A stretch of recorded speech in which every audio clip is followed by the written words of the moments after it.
Welcome to Ageless. Okay, I cannot believe it has taken me this long to do a show on one of my very favorite topics, yoga.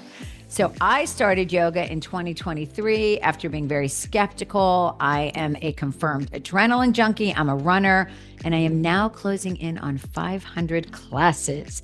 So, clearly, I've transferred my running addiction to yoga, but I have learned so much about myself. It's not just physical health, it's mental, it's spiritual.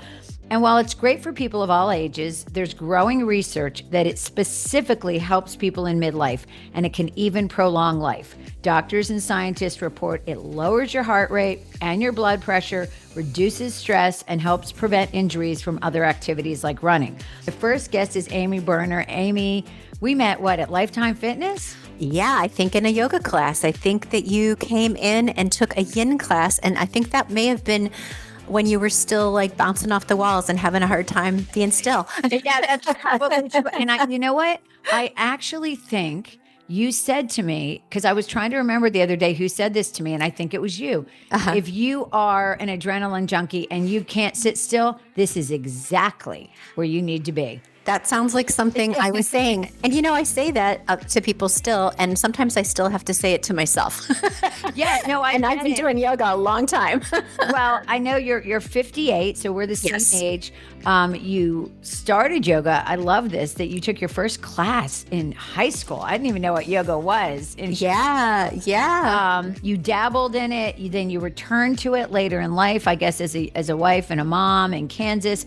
You said it really carried you through some challenging times in your life. You pursued teacher training in Asheville. You also became a massage therapist. And then you got a day job, like many of us do. Yes, we have a passion, right?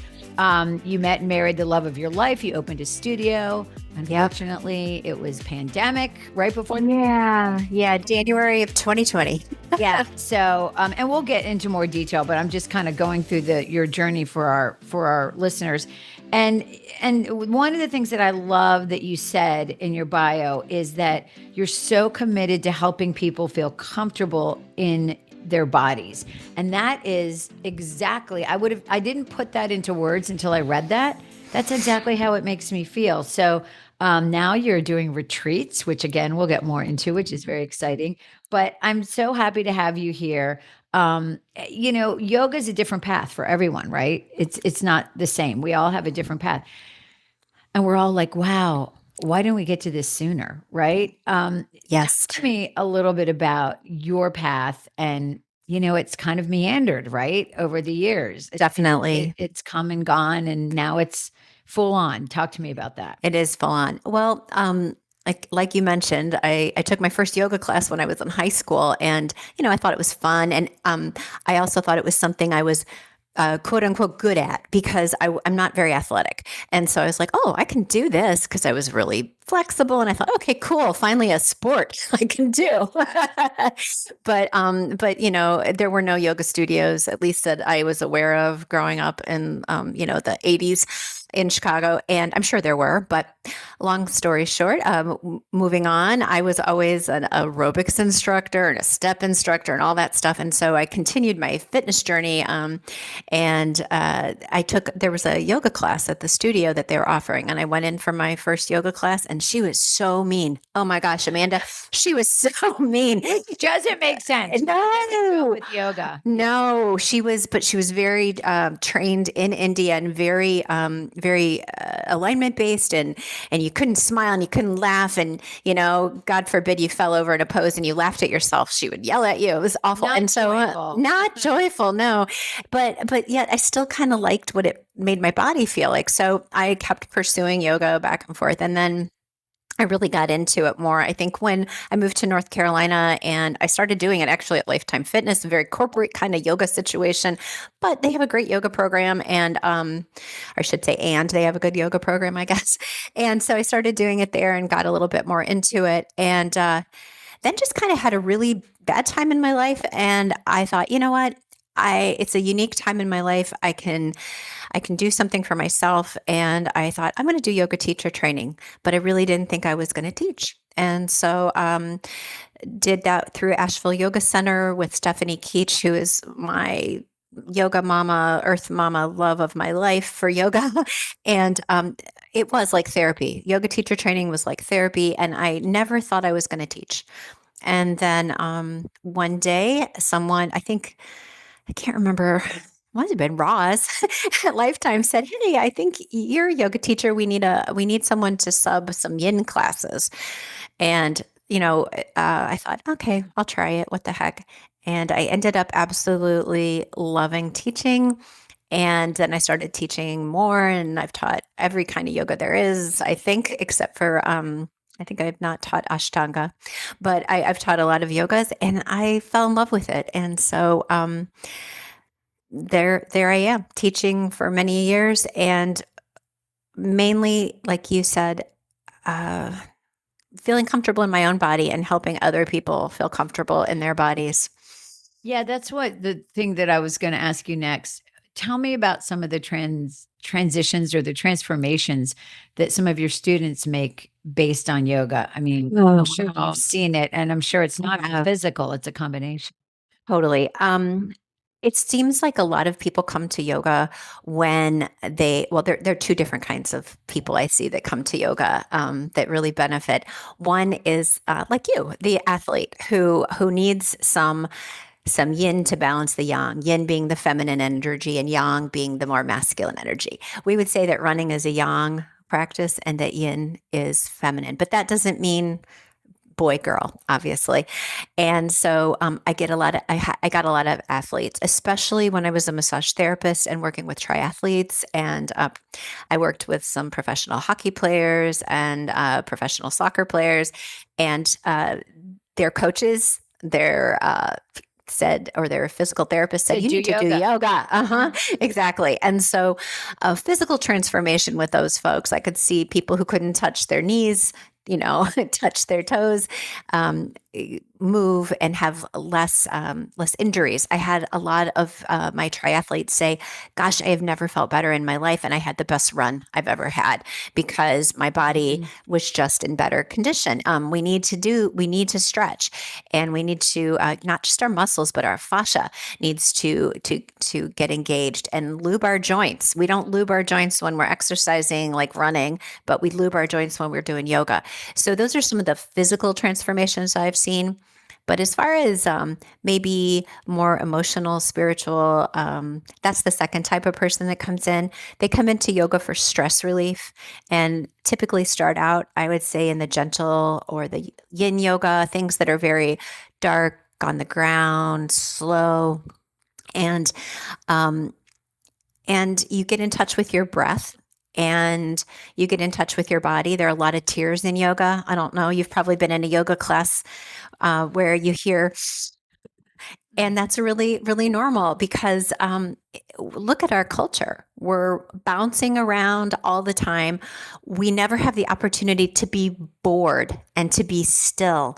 And sometimes yoga's boring in yin. You're staying in a pose for 5 minutes, and it's, and people who are monkey minds jumping over the place, it's hard for them to be still. And stuff comes up. Plus, there is a true scientific connection between physiology of your connective tissues, and when they expand, how it triggers emotion and emotional release, and that somatic release. Same thing happens in massage. And so people come to yoga for stress relief, and they end up really, really embracing that and realizing that you don't have to hold that all in. And I think yoga allows you to sit with what is and be mindful. And whatever you learn on the mat, you can take to your life off the mat. Yeah, I mean, it's interesting that those are the two types of people. So I'm both. So Most of us are. yeah, I had a lot of injuries from running and, a tight hip flexor, things like that. And then I was a very type A, still am, intense person. But the thought of going into a dark room without my phone for an hour just seemed like no possible way. And Yeah. now I just look forward to it. And I'll tell you what else it has done for me as a person who, is in midlife is the core strength. I've never been able to get that from any other exercise that I've done.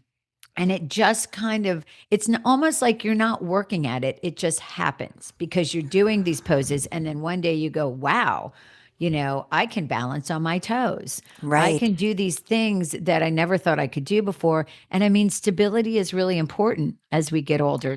Talk about that. I mean, just the kind of what it does for people in midlife. I mean, it can really be so beneficial. Absolutely. There are so many benefits. First of all, I'll talk specifically with women, if that's okay, since this is Yeah, a lot of women listening here. absolutely. So, as we age and our estrogen goes down, estrogen helps regulate our collagen. Collagen helps our fascia, and the fascia is the connective tissue that wraps every single muscle and cell in our entire bodies. And fascia is also avascular. It doesn't have blood in it, and so when the collagen goes down, and there's maybe you're a little dehydrated, it gets really stiff. Like I call it like Laffy Taffy, right? It has to get really warm, and it has to have a lot of time under tension to stretch. And so as we age, putting it really simply, we get really tight. And you might think it's like a tight hamstring or a tight hip flexor, but really it may be the fascia that surrounds that. And traditional stretching isn't going to get into that. You need a lot more time under tension, and holding poses in a really mindful way gives that time under tension and helps with lubricating our joints, flexibility. And so that's one thing that I think is amazing about yoga, especially as we age. The other thing you mentioned is core strength. Core strength is the kind of core strength that comes in yoga is functional core strength, which is Mhm. what we don't have a lot in our culture because we sit behind our desks and we stare at a screen and we are on our phones and we're not out in the fields, picking green beans and shoveling, hay or whatever. So that was the strength that people would build naturally through their activity, but we don't do that. So yoga actually does build a lot of functional strength, and that's really great as we age because not only does that functional strength, you know. Support our back and help our back problems and things like that, but also that strength is that those fast twitch muscle fibers, so that you have better balance. Which You is know, huge. Yeah. huge, huge. And then also the other thing that yoga does, you're barefoot, right? And a lot of us have foot problems and we wear orthotics in our shoes, and that's great. However, what we're not building when we're walking around in our orthopedic shoes or our Birkenstocks or whatever, which I wear all the time, is we're not building that foot strength, the toe strength, the ankle strength. Mhm. And so when you're in the kitchen and you're making dinner and you drop a potato on the ground and you bend over to pick it up, you might fall over if you don't have those things because those are things you don't do in your everyday life. But yoga allows you to do those things on the mat so that when you do drop a potato in your kitchen, you don't fall down on your face. Yeah, and I think it's almost kind of a sneaky thing because I know Pilates is very based on core strength as well. Sure. And you're doing these very specific exercises for core. But I Right. just feel like within yoga, it just happens. And I mean, I did a lot of crunches throughout my I know, and right? they never worked. Well, I shouldn't say that. They didn't work to this degree, Sure. And again, as a runner, the ankle strength is so important. And so that's been really helpful. Yeah. A little bit about because you have this in your bio, and I think this goes back to the emotional side. How Yeah. yoga helped you through some difficult times in your life, and how you believe that it could do the same for other people. Absolutely. Well, like I mentioned to you, I was going through a bad time. I'll just say it doesn't matter. I was going through a bad divorce and some issues with my kids, and I didn't have any time for me. I was like, what? Who am I beyond this mom and this soon to be divorced woman? It was a really tough time. And so I started the teacher training to just kind of get into myself.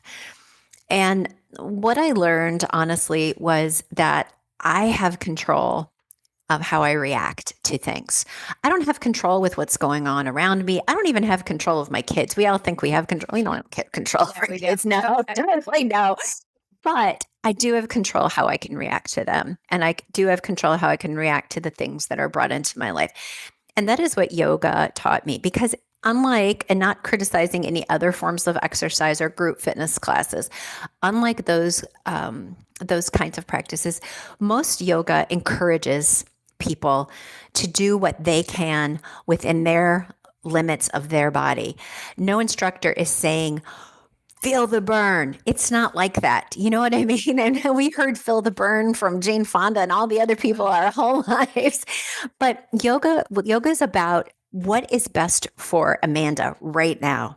Right. What is best for Amy right now? And guess what? Every day is different. Some days you do less, and that's just how life is, right? Every day is different, and you got to take it for what it is in the moment. And that really was healing to me.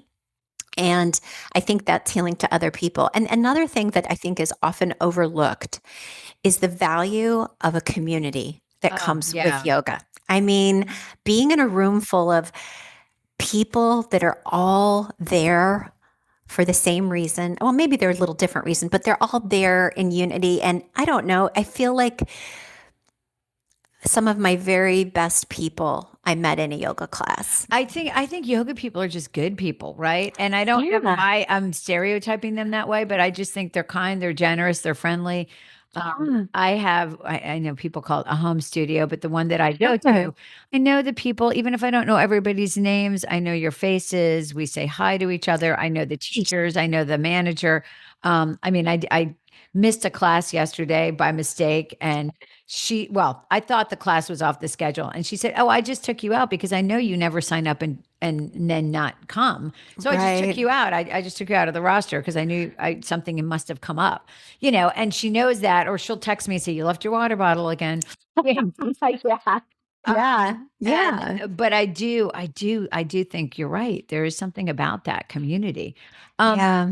What about, okay, so let's say you meet somebody and they're like, nope, not for me, can't do it. I gotta lift weights, I gotta run, Yeah. do all these other things. What kind of advice would you give somebody who's thought about it, but they're like, yeah, I just don't think it fits for me? Gosh, that's such a great question, because I am an evangelical yogi. So I'm always trying to, and Yeah. I'm always That's a trying. great way of putting it. Actually, that might be the title of the show. I love it. Evangelical Yogi. I'm writing that down. Yeah, please. The first thing I always hear from people who don't want to do yoga or don't want to try yoga is, I'm not flexible. I can't do it. And then I always say, it's like saying you're hungry, but you can't eat, because nobody goes into yoga and is super flexible. I mean, some people have more, natural flexibility, but Right. Generally it's something that you have to work at. So I will say that to them, and then they laugh, ha ha ha. And then the other thing I get is, it seems so boring and slow, and I don't know if I can. I don't think I can focus. Kind of like what you said about not being able to bring your phone in, and it's too slow. But then when they try one class, they realize that it's actually it's pretty challenging sometimes. Yeah, I mean, I kind of felt like and I talk about this when I do speaking engagements, it's a brain reset for me. It was a nervous system reset, because you have to change the way that you approach things when you're in a yoga class. It's not fast. It's very slow, and to be patient, right? Right. And then I would say that another pushback for athletes is they think sometimes, and not to stereotype, but sometimes men athletes. I have some UNC football players that take my classes at one of the studios I teach at, and their coaches make them come because they need flexibility. And they come in the first classes, and they're just like, ugh, they're, a bunch of women in tights, and then these young football players come in, and oh gosh.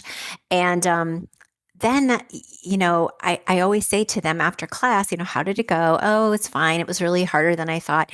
And then I say, but you know what? You're going to run so much faster and you're going to be so much stronger. And then they come back and they say, you know what? I am. I am. And so if you tell stories like that to people who are hesitant to come to class, then maybe they will You try might it also too. tell them that their ratio is pretty good if they're single and they're looking for a date. There's just a Exactly. lot of women in yoga, so that might be a good thing to tell them. I'll tell you what I had, and you didn't mention this, but I'm sure you've had people who felt this. I was embarrassed. So I thought, I'm not going to be good at this, Mm. and people are going to be looking at me. Well, of course, they're not looking at you. You're in a dark room. It's yoga. Again, we've already established kind community. Nobody's paying attention to what anybody else is doing. You're right. Yet I was worried about that. Like, I'm going to look stupid. And one of the funniest parts was when I first came there, I'm in a studio with a lot of young women. They all just wear the exercise top Oh, and yeah. pants or shorts. And I was like, I don't think I can do that. And I Oh, was talking to the teachers, and they were like, yeah, you can. It's 100 degrees in there. You're going to be hot. Just wear whatever you're comfortable in. So yeah. I graduated into wearing that and now feel very comfortable in that. That's what I work out in. I Yeah. went to the gym yesterday because I was supposed to go to yoga and I ended up at the gym. And I was in the gym, 58-year-old, in the gym because I didn't have a tank top. And I was like, you know what? Oh, well, this is how I dress for And you know working out. what? Who I don't care. cares? Right. And I felt fine. I was like, I don't Yeah. care. I was on the Yeah. exercise machines. I was like, this is how I roll. So Well, I agree. I think it gives you body confidence. Although yeah. I will say that it's just never a good idea in shorts and down dog to look at your legs. That's all I can say. Yeah.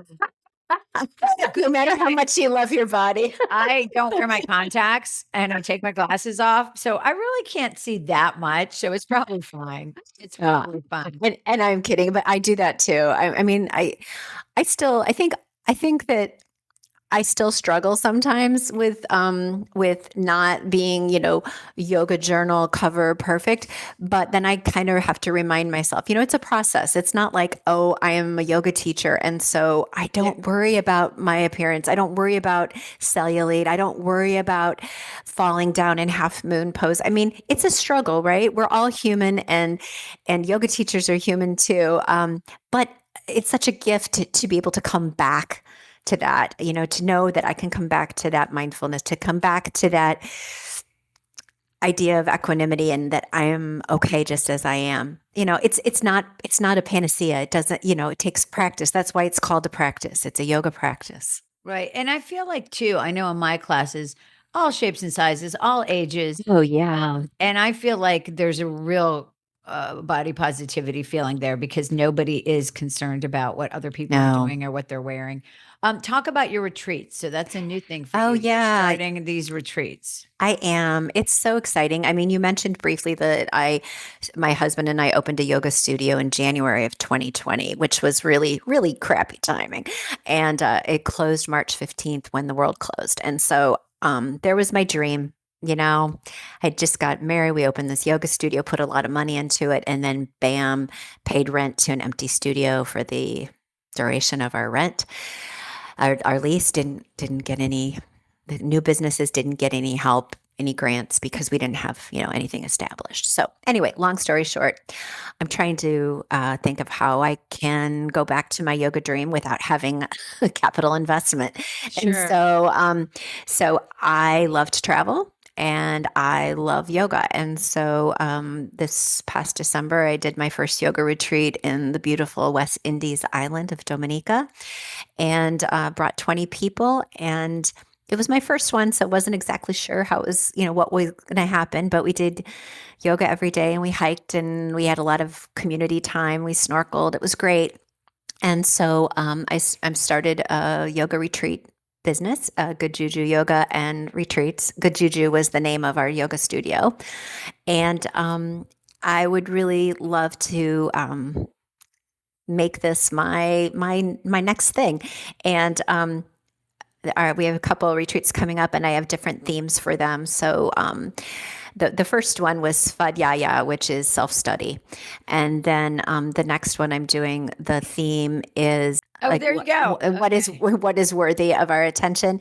And then the other one is radical acceptance. These are all principles that can be found in Patanjali's Yoga Sutras. And so we'll do a little deep dive into that, and then how it applies to our practice and how it applies to our life. So That's great. And I Yeah. went on a yoga retreat, not with you, although I hope to go Right. on one with you at some point. I went on one, my first one, and I was a little intimidated because I thought, oh, these people are going to be so good at it.